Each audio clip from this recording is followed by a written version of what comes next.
Bonjour tout le monde, bienvenue à La Chaise Bleue en direct du salon MPA 2024. On a la chance aujourd'hui d'avoir avec nous l'entreprise O5 Technologies. Non seulement c'est une entreprise d'innovation, c'est une entreprise qui est en partie propriété autochtone, hein, puis c'est la première fois qu'au salon des MPA, des meilleures pratiques d'affaires, qu'on a une entreprise autochtone qui présente. On a des belles annonces à faire, on va parler d'innovation, on va parler aussi de culture d'entreprise.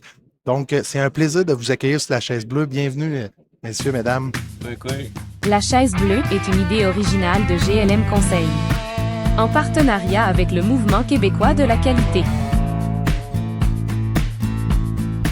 Merci d'être là. On dirait que j'ai Merci, rêvé Benoît. à ce jour sans le savoir.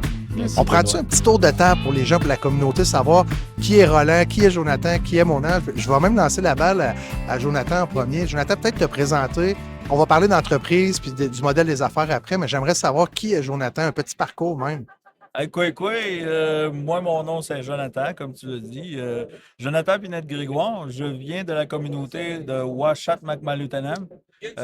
C'est une Première Nation membre des Inuits. C'est plus précisément, on dit les Inuits dans notre coin. Je travaille dans le développement économique depuis un petit bout. Maintenant, je suis pour O5 Technologies depuis un petit bout. Président même, je pense, de O5, hein? Président associé CEO, j'aime pas tout sortir, le panoplie. Ben, parfait. Ben, bienvenue sur la chaise bleue. J'espère Non, mais je suis très fier de O5 Technologies.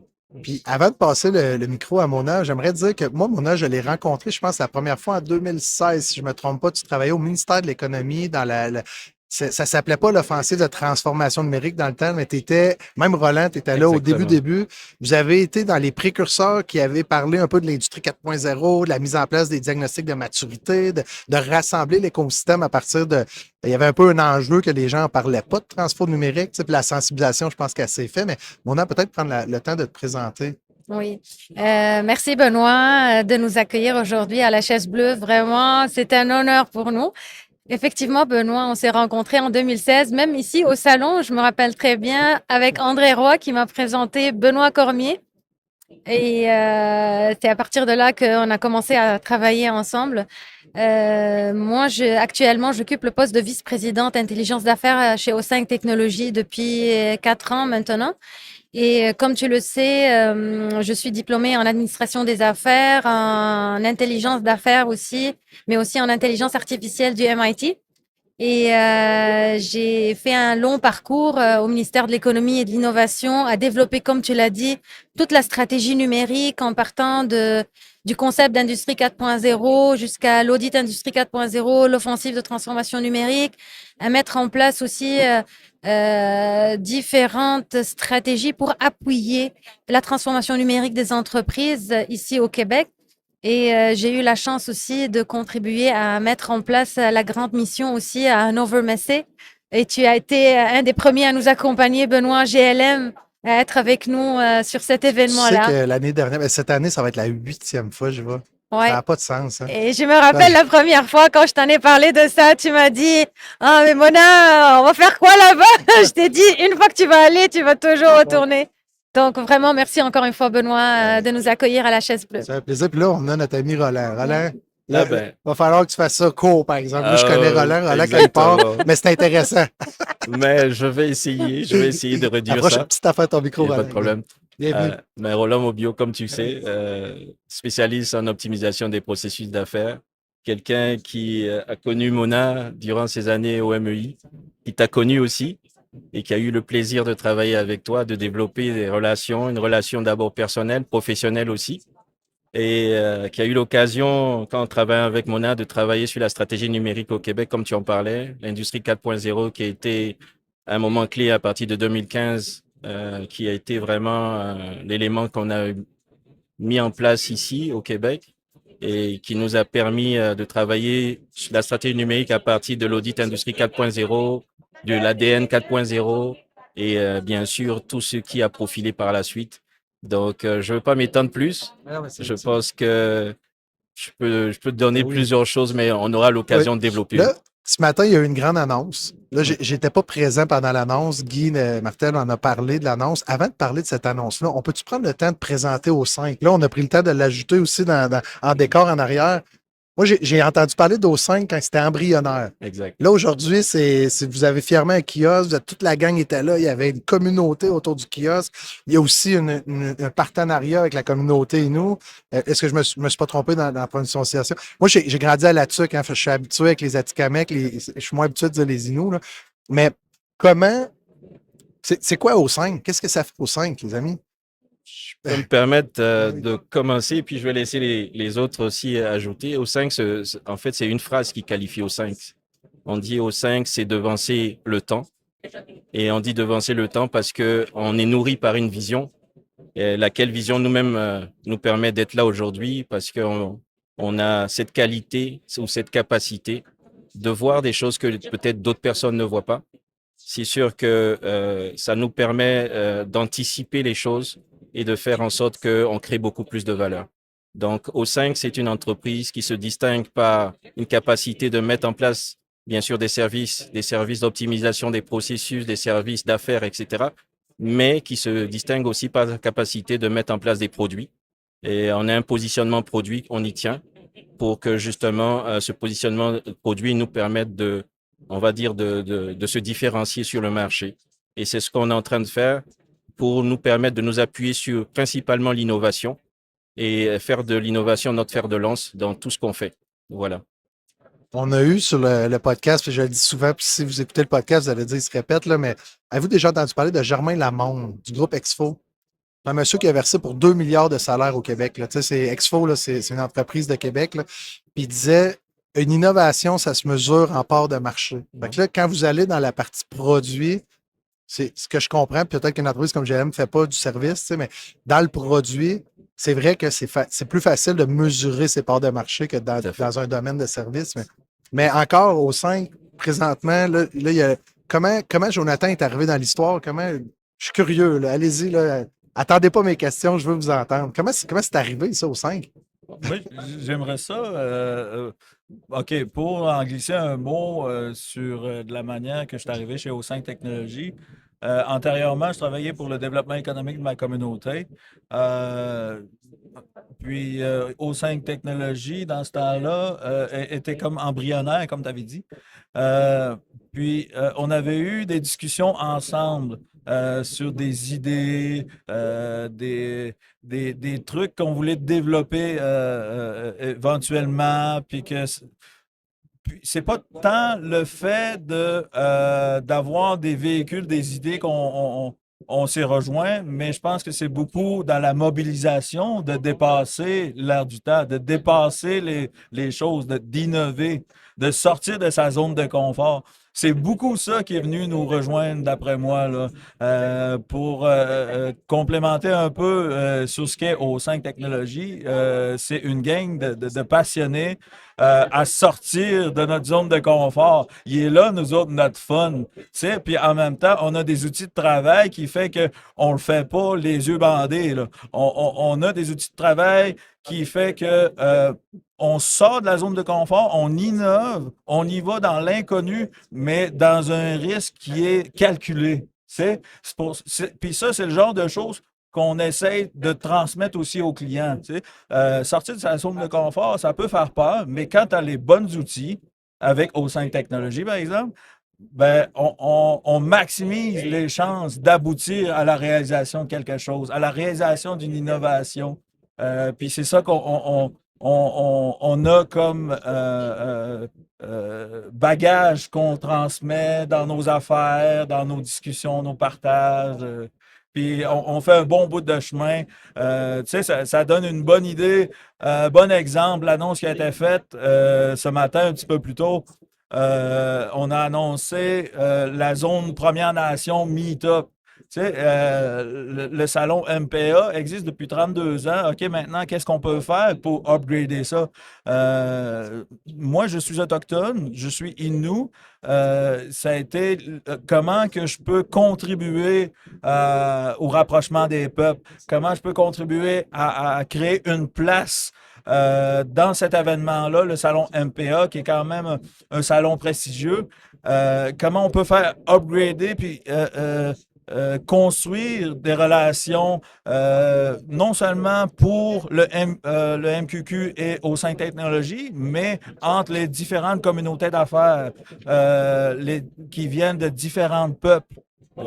Puis c'est comme ça qu'on a pu concrétiser cette idée-là, on a pu s'accrocher sur... Fait que là, tu es en train de dire que l'année prochaine, on va pouvoir refaire le podcast, mais avec, exemple, l'équipe à Constant Washish, avec nous autres, puis avec d'autres chefs avec les gens des nations, finalement. Je veux pas brûler de punch.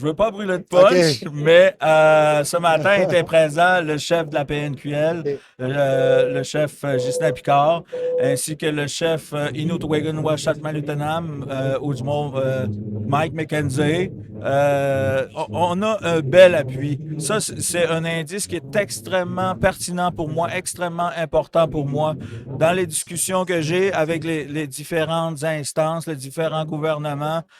Au sein de technologie est dans une bonne lignée. Elle n'est pas, comment je pourrais dire ça? Elle est, selon les lectures des différents chefs, dans une position extrêmement pertinente.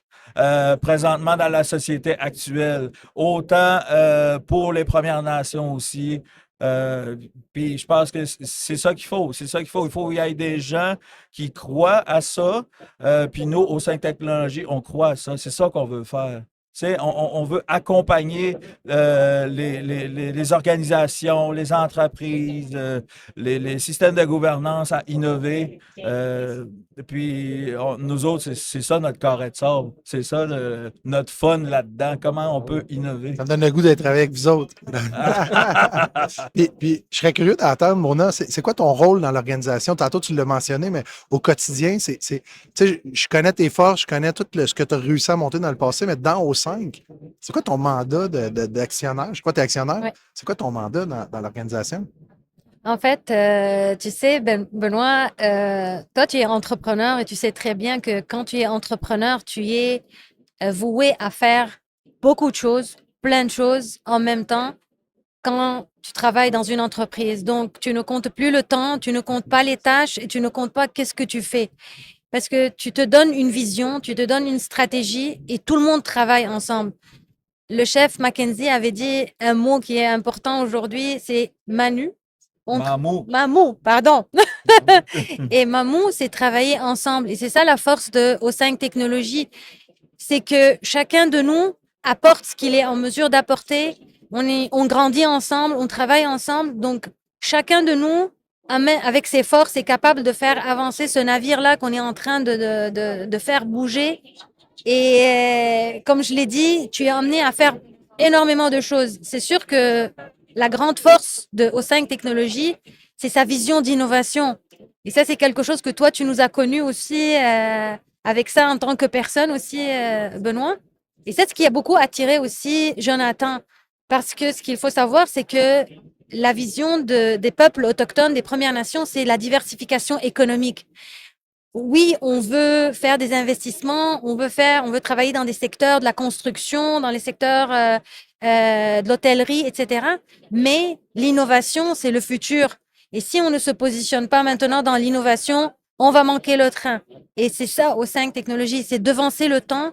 On est déjà on est lancé dans de nombreux projets qui vont positionner les peuples autochtones, mais aussi le Québec, le Canada, que ce soit à la scène nationale ou internationale. Et c'est une fierté tout ce qu'on est en train de faire depuis les 4 dernières années. Oui. Et voilà, donc, tu vois. Moi, là, j'ai vu un article dans la télé ou dans les journaux, mais c'était des vidéos aussi. Je ne sais pas qui me l'a envoyé dans vous autres. Vous êtes allé en Côte d'Ivoire dernièrement. Hein? Vous avez participé, contribué à un forum. C'est quoi que vous avez fait en Côte d'Ivoire? Ben, Benoît, permets-moi de compléter d'abord, Ben, parce que, oui, comme oui. tu dis, Vas-y. c'est un échange que tu veux, et puis ça va nous permettre d'apporter un peu plus. C'est avant de rencontrer, bien sûr, le chef, qui est notre chef en même temps, parce qu'on dit chef, mais en même temps nous, on était partis, je pense, avec Mona, au cégep de cette île, pour développer la nouvelle vision d'innovation. Et fort de cet outil, on a eu à rencontrer, bien sûr, les différentes communautés. Et dans ce cadre-là, on a bien sûr fait de la prospective et on a déterminé que, justement, le développement, surtout de la Côte-Nord, est basé sur des ressources épuisables. Et à continuer de baser son développement sur des ressources épuisables peut faire en sorte qu'à un moment Là, ou on un parle autre, des minières, des on parle minières, des usines de exactement, bouletage, des exactement, alumineries, exactement, l'acierie même. exactement. Donc, on a voulu essayer de faire en sorte que les communautés prennent conscience de la nécessité de se positionner autrement, surtout dans le véhicule de l'innovation, en allant développer ce qu'on appelle la propriété intellectuelle, au lieu simplement justement de baser leur développement, bien sûr, on va dire, sur du classique Ben, c'est du court terme. et du C'est court un terme. échange de biens Exactement. qui est court terme. Et c'est là que ça a commencé à faire la différence parce qu'on avait commencé un projet qu'on n'a pas pu terminer, qui était le App Innovation. Et dans ce projet, ça nous a permis de rencontrer Jonathan Grégoire, d'échanger avec lui et de faire en sorte qu'il nous connaisse, qu'il nous comprenne et surtout qu'il développe. Parce que ce qui est important, ce que Mona a dit, c'est l'élément relationnel. Tu le connais. Et ce que j'aime chez toi, c'est le terme Chief Happiness. Happiness, Ah, voilà, ça, t'as vu ça? exactement. Tu sais pourquoi je garde ça à chaque fois quand je regarde ton LinkedIn, de mettre cet élément-là sous ton nom. Je trouve que ça dénote de ce que tu as compris et de ce que nous aussi on a OK, compris. je fais une parenthèse, peut-être pour les futurs employés GLM, là, mais on est allé toute la gang là, au complet au Mexique. Pas la semaine passée, l'autre semaine, on est allé, c'est 4 jours en 4 roues au Mexique, en tyrolienne, la zipline, on est allé dans les Sinopés, tous les employés au complet. Là, j'ai compris qu'il y en avait plein qui n'avaient jamais fait de 4 roues. Je me suis même fait rentrer dans le dos, je ne dirais pas par qui, en 4 roues, par un autre 4 roues. Mais tu sais, on a vécu une expérience de famille. Là.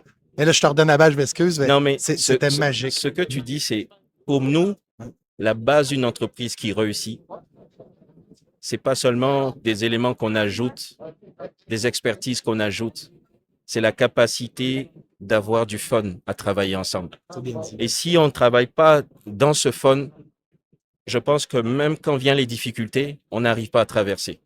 Et quand on est une petite entreprise, on passe par la vallée de la mort. Donc, on est obligé de se tenir les coudes serrés. Et donc, des fois, si on n'a pas cette capacité à avoir du fun, ben, on ne peut pas traverser.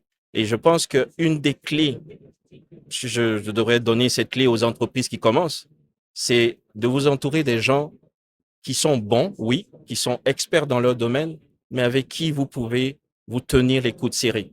C'est une des clés et je pense que indirectement, c'est une des clés que toi tu partages et que je pense que nous partageons ensemble.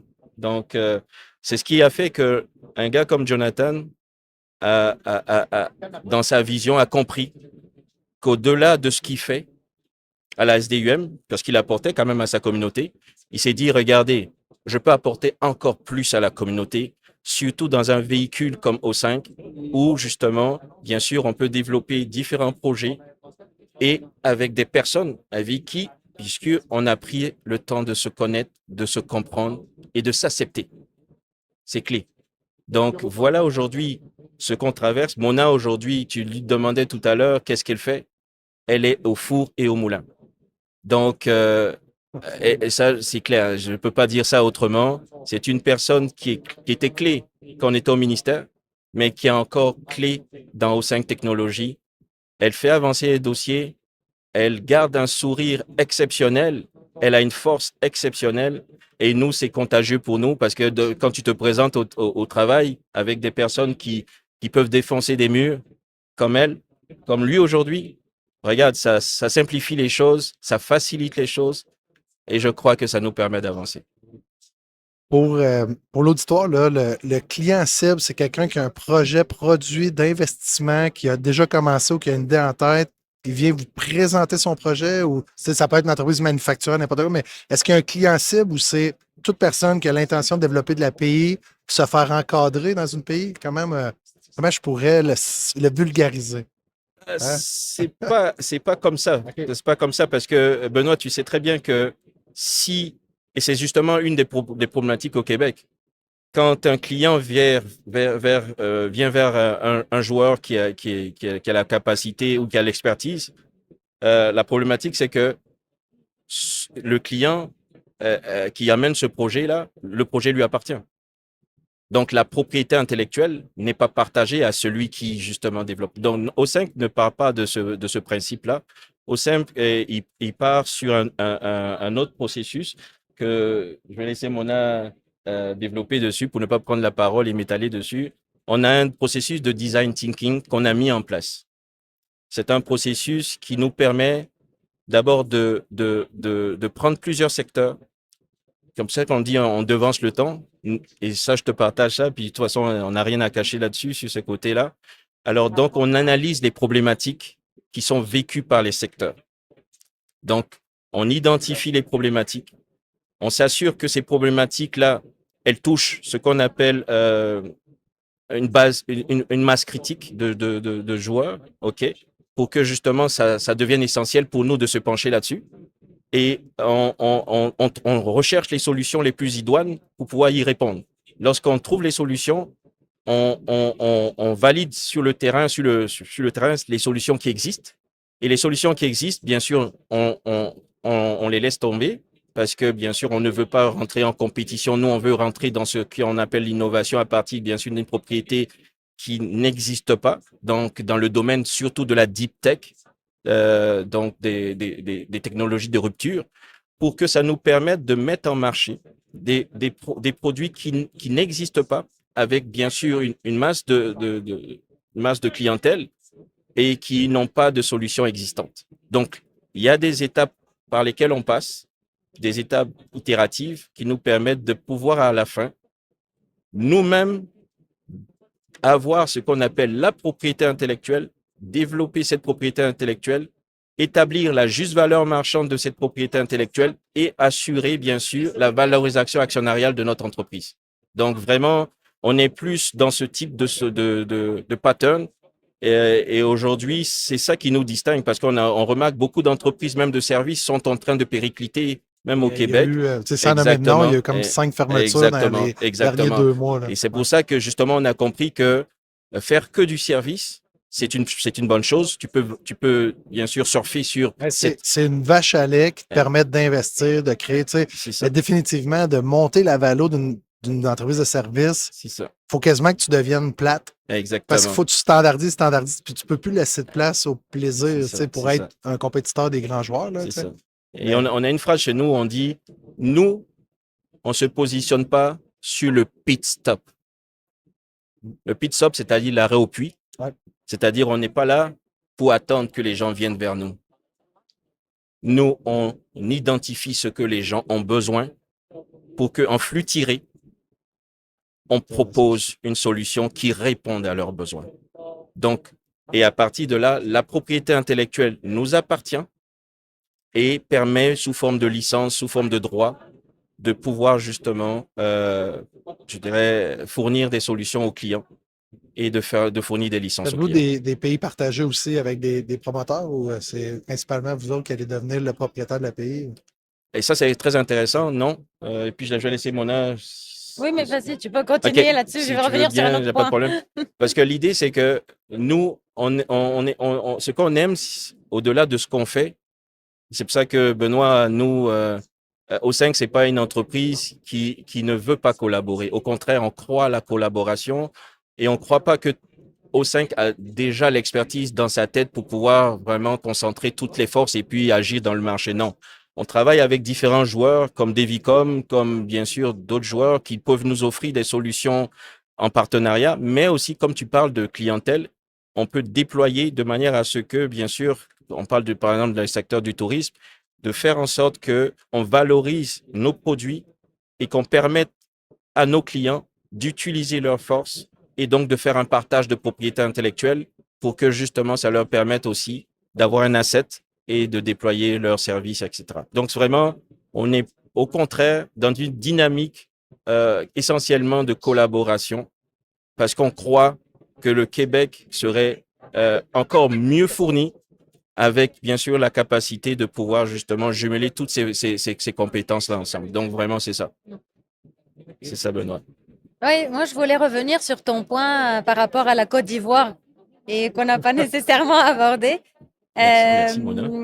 Dans le fond, O5 Technologies, à partir de son processus de design thinking, a identifié une problématique en Côte d'Ivoire et qui est aussi une problématique connue sur tout le continent africain. C'est par rapport à la réduction des pertes post-récolte, mais qui est reliée principalement à la résilience de la chaîne de valeur agricole et à la lutte contre l'insécurité alimentaire. Donc, des défis mondiaux. Alors, pendant 2 ans, on a travaillé à élaborer une solution qu'on est parti proposer à la Côte d'Ivoire pour leur dire, voici ce qu'on vous propose, voici la problématique actuelle, et voici comment nous, on propose adresser cette problématique. Et O5 Technologies a réussi à signer une entente exclusive avec l'État de Côte d'Ivoire sur 2 projets. Un premier qui porte sur la réduction des pertes post-récolte et à la distribution, mais aussi un autre projet sur le smart farming, donc qui vient, dans le fond, rehausser les capacités productives des producteurs agricoles.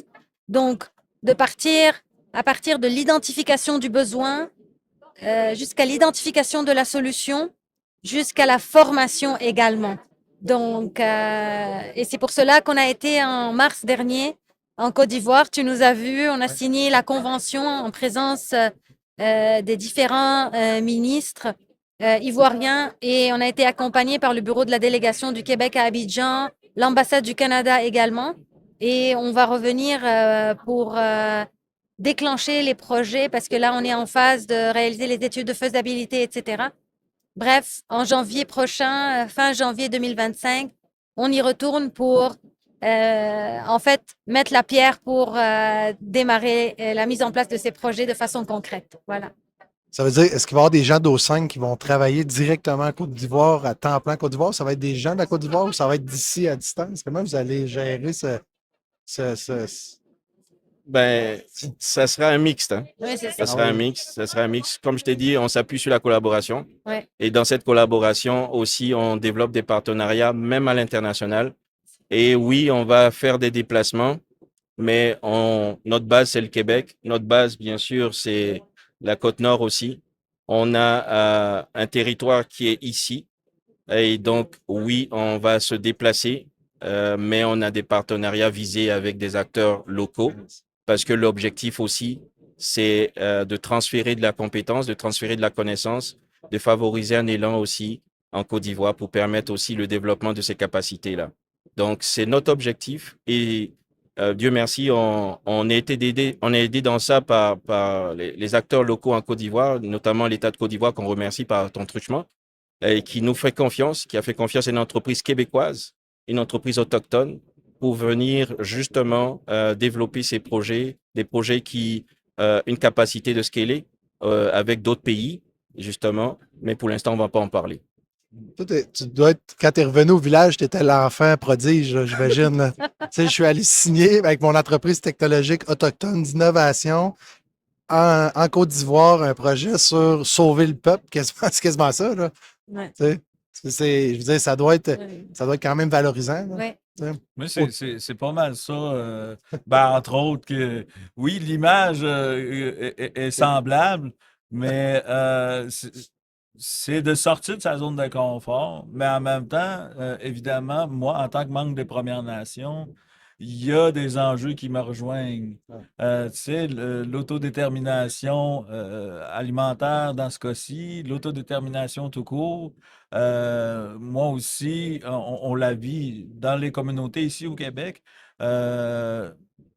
Comment on peut avancer vers cela? Il y a un bout de chemin à faire. Ce qu'on vit en Côte d'Ivoire, ça se fait naturellement de contribuer à ça, étape par étape. Mais on est capable de voir qu'en bout de ligne, cet enjeu-là nous rejoint aussi.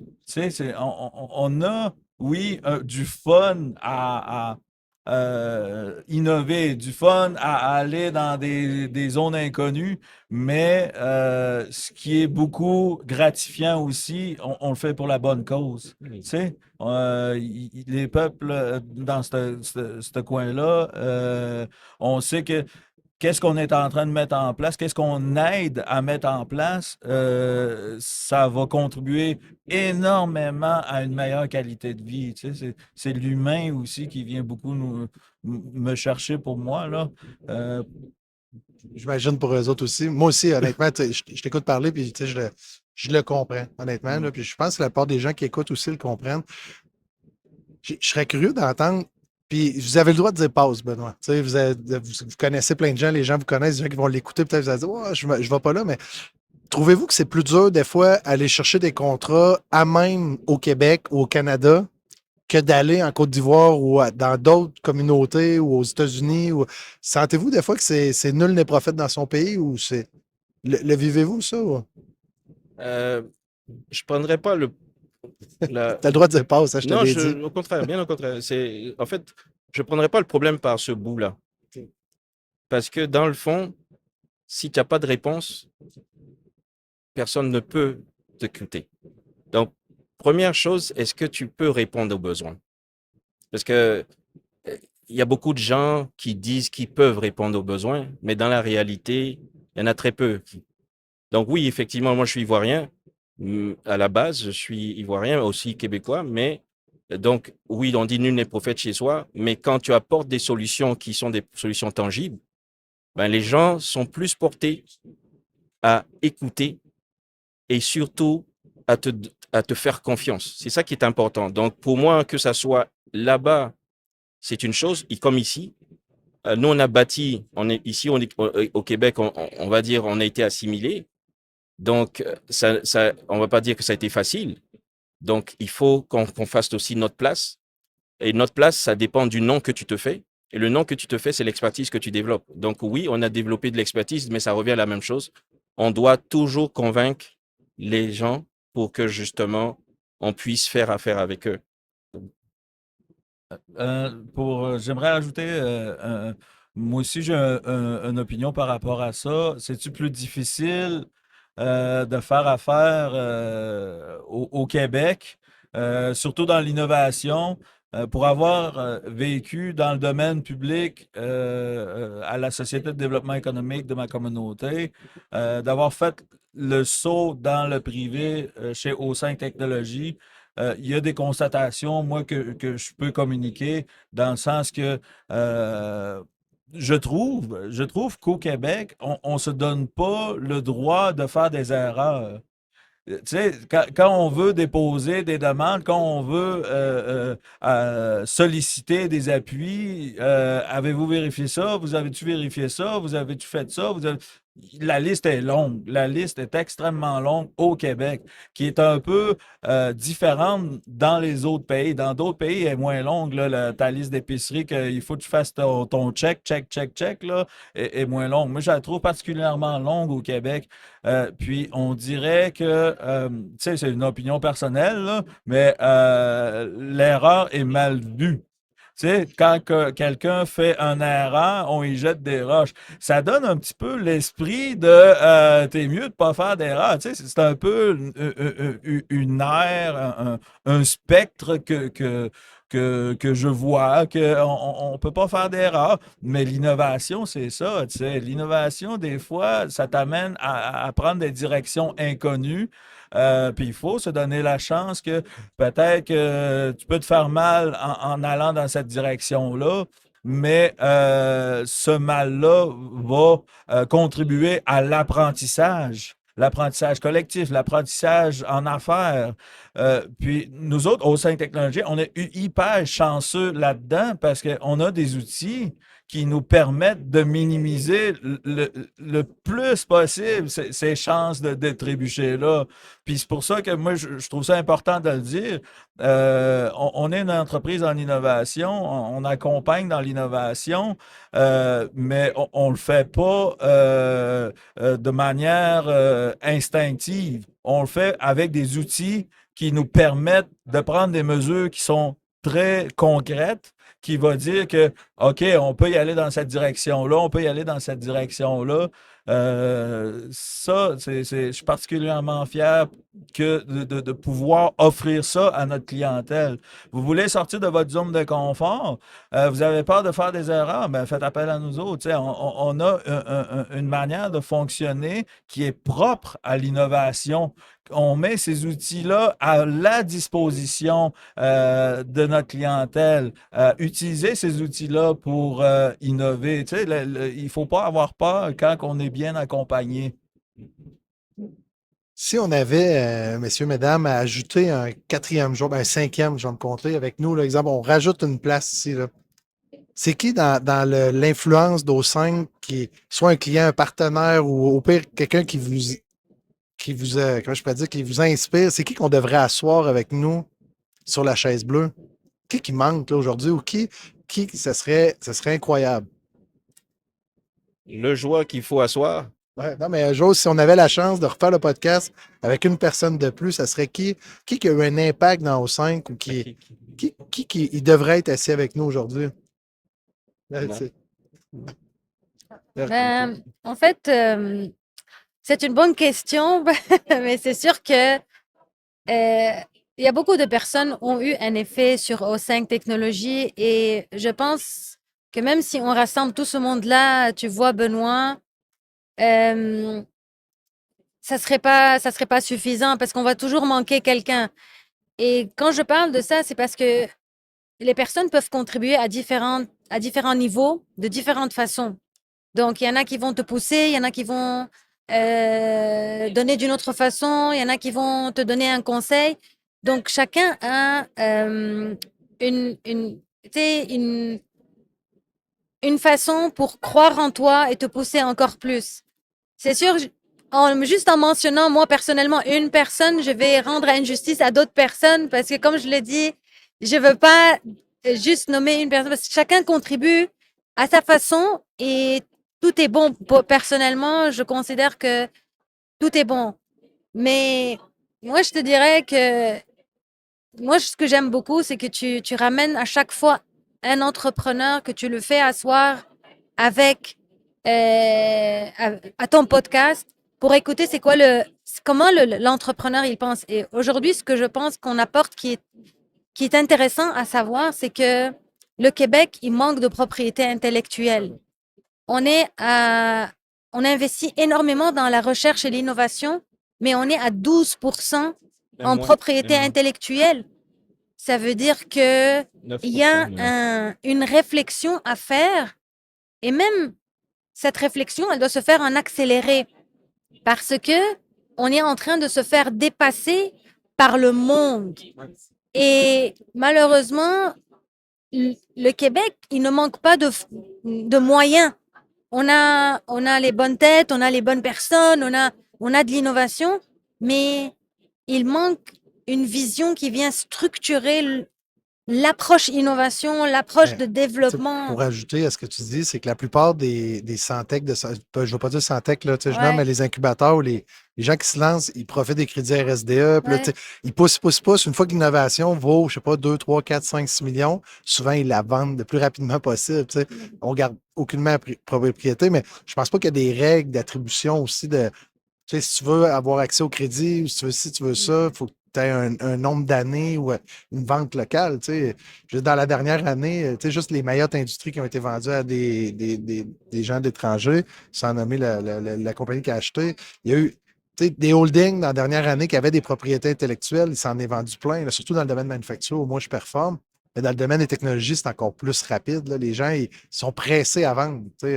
Je vais faire attention, j'allais nommer des noms, là, mais il y en a qui ont été vendus 200 millions dernièrement. Là, que, tu sais, OK, ça a été financé par nos universités, nos gens, puis on n'a pas réussi à garder la propriété intellectuelle. Exactement. Il y a tout ça qui est à regarder, à mettre à place une approche pour garder cette propriété intellectuelle et voir à en faire bénéficier, tu sais, tout le tissu économique qui était derrière ça. Et donc, je pense, c'est ça ce que je ramènerais de l'avant. Mais c'est sûr que O5 Technologies est reconnaissante à tout son parcours parce que tout le parcours était. C'est vrai qu'elle a travaillé au ministère, elle est capable de donner une raison, une réponse. Mais regardez, je vais vous l'éviter, celle-là. Non, mais je vais te répondre. Ben, vas-y donc. Je vais te répondre. Ce que nous métro. Enfin, la place qui est là, Ouais. c'est le réseau Le réseau. qui a été bâti de longue haleine, année après année. Ah, Aujourd'hui, je peux prendre mon téléphone, appeler Benoît, et je sais que Benoît va le prendre. c'est sûr. Et ça, c'est pas parce que je m'appelle Roland Mobio. C'est parce que Benoît, il sait la valeur de chacun de nous. Ça peut n'importe qui d'autre. Et Benoît, tu as été un joueur qui nous a aussi aidé dans certaines étapes. Et je veux pas. On a affronté des situations que tout le Exactement. monde avait à gagner, à collaborer. tu sais, aussi Exactement, dans l'histoire. exactement. Hey, puis là, je lâche au 5, je lâche la technologie avant de se laisser aujourd'hui parce que je vois le temps avancer, puis vous avez quand même tu sais, vous avez une expérience dans le développement économique, dans le développement économique, mais aussi dans l'expertise industrielle, dans l'expertise d'innovation. Là, aujourd'hui, on a eu la chance au Salon MPA, là, il y avait plein de case studies. Il y en avait des géniales en passant. Là. Il y en a plein qui n'ont aucune propriété intellectuelle, là. Malheureusement, je suis d'accord. Mais avez-vous un coup de cœur? Qu'est-ce que, tu sais, individuellement, là, avez-vous vu un coup de cœur, un kiosque que vous dites, hey, kudo, le thumbs up, c'est wow, tu sais? Ben, nous, on n'a pas eu la chance de faire la visite des kiosques, mais le coup de cœur que moi j'aurais, c'est la vision du MQQ. Ouais. La vision du MQQ qui a compris que la pérennité, bien sûr, de ce salon, c'est aussi de voir plus loin ce qui pourrait améliorer ce salon. Et je veux féliciter, bien sûr, tous les membres du MQQ. Regarde, aujourd'hui, même le positionnement de ce podcast au salon est un élément de vision aussi. Ah, il y en a qui ils ont resté, tu sais, hey, on se fait inviter à aller au Sénégal, on est allé à Chicago, on s'en va à Mulhouse en 2 semaines, à Hanovre avec, tu sais, la dernière fois, on a été financé par Engen pour aller produire le podcast en Allemagne. Puis j'ai des salons au Québec qui disent, ah, salon industriel, pas de podcast. Tu sais, je pars à rire. Je vais, tu sais, je peux faire un salon industriel chez nous, puis il va être plus écouté que ton salon. Tu sais. Exactement. Je veux dire, je m'amuse, tu sais, je fais attention, mais il y a encore des gens qui sont réticents à ça. Si je regarde dans la dernière année, les collaborations qu'on a faites, a beaucoup passé par une communication. Tu sais, c'est une veille technologique ouverte. Je partage mon réseau aux gens. Tu sais, ça peut pas être plus généreux, là, tu sais, mais vous me connaissez, c'est ma vie, j'aime ça faire ça. Puis avant, on le faisait dans les usines. Là, à ce temps, on se disait, hey, les gens les écoutent, des fois 3000 vues. Tu fais, on va continuer. Puis là, finalement, tu sais, Patrick Hamelin est venu sur le podcast. On a Guy du Mouvement de la qualité qui est venu. On a, au prochain événement, on a le chef de l'innovation qui vient. On a vous autres qui sommes là aussi. Je trouve ça super pertinent. Ça me permet d'aller dans un salon, mais au lieu de présenter des cartes, d'échanger à des moments beaucoup plus pertinents. Mais je serais curieux, avez-vous des coups de cœur, vous deux? Vous, tu sais, je sais que vous n'avez peut-être pas eu le temps de tout visiter. Là. Moi, j'en ai un. Je vais même le présenter après, là, mais allez-y donc. Ok. Ouais. Oui, Non? malheureusement, moi non plus, j'ai pas vraiment eu le temps de faire le tour. Et puis, je salue effectivement le MQQ qui nous a fait confiance là-dedans dans qu'est-ce qu'on propose. Mais vous allez peut-être dire, je prêche pour ma paroisse, mais la zone Première Nation Meetup qui s'en vient, là, wow. On, on ouvre la porte à une innovation du salon. Et puis, de mon bord, en tant que membre des Premières Nations, c'est ça qu'il faut. Tu sais. On est dans l'ère du temps qu'il faut avoir des rapprochements, puis il ne faut pas s'asseoir sur ses lauriers. Il y a beaucoup de très belles initiatives qui se font partout au Québec, mais une de plus comme ça, c'est pas de refus. Moi, il est là mon coup de cœur. Là. Tu vas me dire. On a même c'est pas le sous-ministre des Finances, mais je sens le nommer qui prend des photos de vous autres en ce moment. Non, mais Juste un point, l'année prochaine, puis c'est une ouverture, vous ne pouvez pas y aller, mais si vous voulez qu'on set up la scène l'année prochaine, puis qu'on co-anime avec des gens des Premières Nations, ça serait vraiment le fun. Tu sais, on redesign la chaise bleue. Benoît, c'est bon, ce qu'il faut faire. Là. On va pas. OK. Donner un peu de scoop. Ah, Benoît, on va donner un peu de scoop. Ah oui, vas-y. OK, un peu de scoop. Tu me parlais tout à l'heure. Oui, il n'en reste pas long. C'est correct. C'est correct, on va en profiter. Ce qui est important, c'est que ce salon-là, je ne parle pas de l'autre salon, mais ce salon, c'est la première fois qu'il accueille une entreprise autochtone. Ça, c'est donc le coup de cœur que j'aurais, pas pour être chauvin, mais on va dire que c'est au 5. Au salon des premières des MPA. Ouais, ça, tu aurais pu me le laisser à moi. Là, tu l'as pris, je vais en donner un autre d'abord. Non. Maintenant, ce qui est important dans ce qui s'en vient, dans les Premières Nations Meetup qu'on veut mettre en place, la zone Meetup, c'est vraiment un partage d'expérience. Regardez, depuis 32 ans, comme il a dit, ce salon est mis en place, mais il n'a jamais accueilli d'entreprises autochtones. Donc, Ça l'objectif... prenait un Jonathan Pinot-Grégoire qui se Exactement. lève et qui dit « Hey, Exactement, on est là. Exactement. Et là, à partir de là, qu'est-ce qu'on va faire? Bien sûr, on va s'appuyer sur toi, on va s'appuyer sur ces ressources du MQQ et tous les autres, mais on veut faire en sorte qu'on crée une zone où on va inviter des entreprises autochtones, on va faire un partage d'expériences avec les entreprises autochtones, les entrepreneurs autochtones, comprendre les problématiques, pouvoir faire en sorte que les entreprises allochtones puissent faire affaire avec des entreprises autochtones et vice-versa, faire en sorte qu'il y ait un rapprochement, pas seulement politique, mais un rapprochement économique qui peut permettre justement de faire en sorte que des deux côtés, bien, on crée cette collaboration sur laquelle nous, on mise. Et quand on parle de ça, bien sûr, on espère t'avoir et dans le sens d'animer pas seulement un podcast, mais d'animer des panels. Des panels où différents joueurs, les chefs vont s'asseoir pour pouvoir communiquer les problématiques, favoriser cet élan d'échange. Et dans cet élan d'échange, ça va nous permettre de déterminer des solutions parce que c'est un peu en même temps de la prospective qui va nous permettre par la suite, bien sûr, d'apporter des solutions, de viser plus haut et de tirer plus haut aussi parce que on parle de formation. Le MQQ donne des formations, mais est-ce que ces formations sont adaptées aux réalités autochtones? Donc, c'est un moyen aussi de pouvoir adapter les formations qu'on donne au MQQ aux réalités autochtones de manière à ce que, justement, on développe de la compétence qui va venir, justement, rentrer dans le marché du travail. On parle d'attirer des ressources, mais on a de la ressource ici, mais il faut bien sûr la former un peu plus. Donc, voilà un peu tout ce qui va être fait. Roland, Et je vois voilà. le temps avancer. Vous avez d'autres choses à faire. Puis je sais qu'on avait un setup aujourd'hui de podcast, mais avant de se laisser, si je fais la question d'inspecteur de police, OK, y a-t-il quelque chose que je n'ai pas posé comme question, quelque chose que je devrais savoir que je ne sais pas par rapport à O5? Hein? Vas-y, mon lèvre. Tu pas de photo. En tout cas, Qu'est-ce qu'on ne sait pas d'O5?